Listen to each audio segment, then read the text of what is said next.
नमस्कार, आप देख रहे हैं देश न्यूज। आपके साथ मैं हूं रानी नागर। आज के प्रोग्राम में चंद्रयान 3 की लॉन्चिंग के बारे में जानेंगे। तो आइए बढ़ते हैं प्रोग्राम की ओर।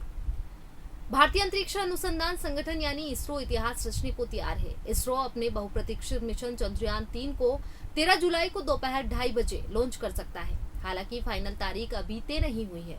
बुधवार यानी 28 जून को इसरो चीफ एस सोमनाथ ने कहा कि 12 जुलाई से 19 जुलाई के बीच चंद्रयान 3 को लॉन्च किया जाएगा। उन्होंने कहा कि चंद्रयान 3 को पूरी तरह से तैयार कर लिया गया है और सारे टेस्ट पूरे हो जाने के बाद लॉन्चिंग की सही तारीख की घोषणा की जाएगी। अधिकारियों के अनुसार चंद्रयान 3 को आंध्र प्रदेश स्थित श्रीहरिकोटा स्थित सतीश धवन अंतरिक्ष केंद्र से प्रक्षेपण यान GSLV मार्क 3 रॉकेट के जरिए चंद्रमा पर भेजा जाएगा। वहीं यहाँ 3 स्टेज वाला लॉन्च व्हीकल है। बाहुबली के नाम से जाने जाने वाला देश का ये सबसे हेवी लॉन्च व्हीकल इतिहास रचने को तैयार है। इसरो प्रमुख ने इस बात की जानकारी दी थी कि पिछली बार विक्रम लैंडर के साथ जो हुआ था वो इस बार नहीं होगा, क्योंकि इस बार चंद्रयान 3 के लैंडर की लैंडिंग तकनीक में बदलाव किया गया है। इसरो प्रमुख ने इस बात की जानकारी दी थी कि पिछली बार विक्रम लैंडर के साथ जो हुआ था वो इस बार नहीं होगा, क्योंकि इस बार चंद्रयान 3 के लैंडर की लैंडिंग तकनीक में बदलाव किया गया है। यानी चंद्रयान 2 वाली गलतियां इस बार नहीं होगी। चंद्रयान 3 की लैंडिंग तकनीक को नए तरीके से बनाया गया है। इस बार इसरो ने मिशन की सफलता सुनिश्चित करने के लिए महत्वपूर्ण कदम उठाए हैं। चंद्रयान 3 मिशन में चंद्रयान 2 के समान एक लैंडर और एक रोवर शामिल होगा, लेकिन इसमें ऑर्बिटर नहीं होगा। कम्युनिकेशन रिले सैटेलाइट की तरह व्यवहार करने के लिए डिजाइन किया गया प्रोपेलेंट मॉड्यूल लैंडर और रोवर को तब तक ले जाएगा जब तक कि अंतरिक्ष यान 100 किलोमीटर की चंद्र कक्षा में न हो जाए। बता दें कि अगर चंद्रयान 3 का लैंडर चांद पर उतरने में सफल होता है तो भारत ऐसा करने वाला चौथा देश बन जाएगा। इससे पहले अमेरिका, रूस और चीन चंद्रमा पर अपने स्पेसक्राफ्ट उतार चुके हैं। क्या है चंद्रयान 3 मिशन, अब इसके बारे में जानते हैं। चांद के लिए इसरो का यहाँ तीसरा मिशन है, इसलिए इसे चंद्रयान 3 नाम दिया गया है। सबसे पहले इसरो ने 2008 में चंद्रयान 1 लॉन्च किया था, जो चंद्रमा की कक्षा तक पहुंचने में असफल रहा था। 2019 में भारत ने चंद्रयान 2 से दूसरा प्रयास किया, लेकिन चांद पर लैंडर होने से पहले ही रोवर में खराबी आने की वजह से यहाँ प्रयास असफल हो गया था। चंद्रयान 3 एक तरह से कहे तो दूसरे मिशन का ही फॉलोअप है।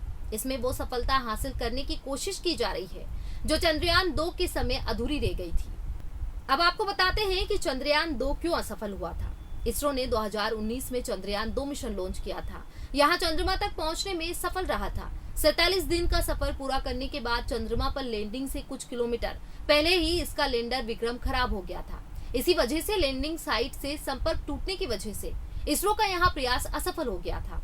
पिछली बार हुई चूकों को ध्यान में रखते हुए इस बार इसरो ने बड़े पैमाने पर तैयारी की है। माना जा रहा है कि इस बार भारत का स्पेसक्राफ्ट चंद्रमा की सतह पर सफल लैंडिंग कर इतिहास रच देगा। सभी टेस्टिंग पार कर चुका है चंद्रयान 3। चंद्रयान 3 ने लॉन्चिंग से पहले टेस्टिंग प्रक्रिया पार कर ली है। सभी टेस्टों में ये सफल रहा है।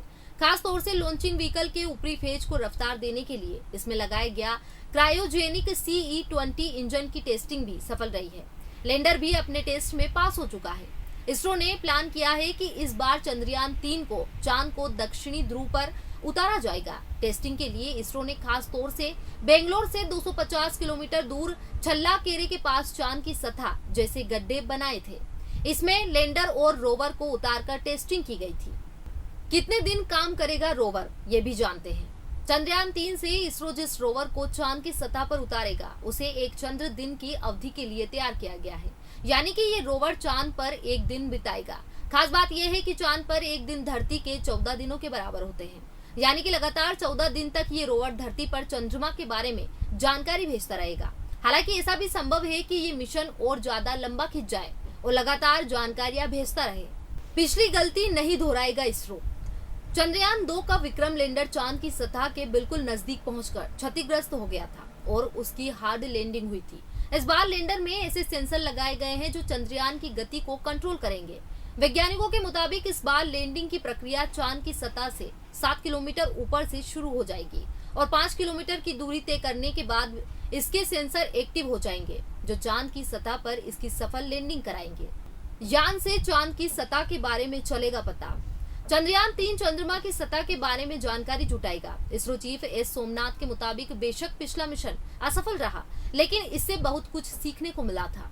उसी सीख के साथ हम आगे बढ़ रहे हैं। चंद्रयान-3 की सफलता निश्चित है और इससे हमें बहुत कुछ सीखने को मिलेगा। इतनी होगी लागत। इसरो का चंद्रयान-3 तकरीबन 615 करोड़ रुपए में तैयार हुआ है। हालांकि इसका ओवरऑल खर्च 1000 करोड़ के आसपास होगा। बताया जाता है कि चंद्रयान-3 के लैंडर, रोवर और प्रोपल्शन मॉड्यूल पर तकरीबन 250 करोड़ रुपए खर्च किए गए हैं, जबकि इसकी लॉन्चिंग पर 365 करोड़ रुपए खर्च किए जाएंगे। जिस GSLV Mk3 रॉकेट से इसे लॉन्च किया जाएगा, उसकी लागत भी 350 करोड़ के आसपास है। बता दें, इससे पहले चंद्रयान-2 की कुल लागत भी 978 करोड़ रुपए रही थी। इसमें 603 करोड़ रुपए मिशन पर और शेष रॉकेट पर खर्च किए गए थे। चंद्रयान-1 मिशन 386 करोड़ रुपए में पूरा हुआ था। फिलहाल आज के प्रोग्राम में बस इतना ही। आप बने रहिए देश न्यूज के साथ। नमस्कार।